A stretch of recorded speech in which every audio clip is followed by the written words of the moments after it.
10টা কলেজের নাম বলবো, তার মানে এই নয় যে তার বাইরে বাদ বাকি সমস্ত কলেজগুলো খারাপ বা তারা টপে নেই। হতেই পারে যে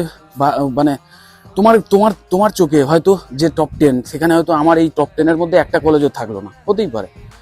নো প্রবলেম। মাথায় রাখবে একটাই জিনিস, যে বিভিন্ন যে সরকারি মানে সরকারি যে ডিপার্টমেন্টগুলো আছে বা বিভিন্ন অটোনমাস বডি আছে যারা বিভিন্ন কলেজকে র্যাঙ্কিং করে, সেইগুলো সেইগুলো যে র্যাঙ্ক আছে সেইটা দেখতে পারো তোমরা চেক করতে পারো, গুগলে বিভিন্ন সাইট আছে, এগুলো চেক করতে পারো। কিন্তু সেখানেও মনে রাখবে যে বায়াসনেস আছে, সেখানেও কিন্তু বিভিন্ন রকম বায়াসনেস আছে, কিন্তু সেটা নিয়ে ডিটেল এই ভিডিওতে বলা যাবে না। তো যাই হোক, যেটা মেন বক্তব্য, সবসময় একটা প্রাইভেট যে ইঞ্জিনিয়ারিং কলেজ আছে, সেই প্রাইভেট ইঞ্জিনিয়ারিং কলেজে অ্যাডমিশন নেওয়ার সময় মাথায় রাখতে হবে প্রাথমিক যে শর্ত, সেটা হচ্ছে সেই কলেজটা আদৌ জেনুইন কিনা, সেটা দেখার জন্য দেখতে হবে যে সেই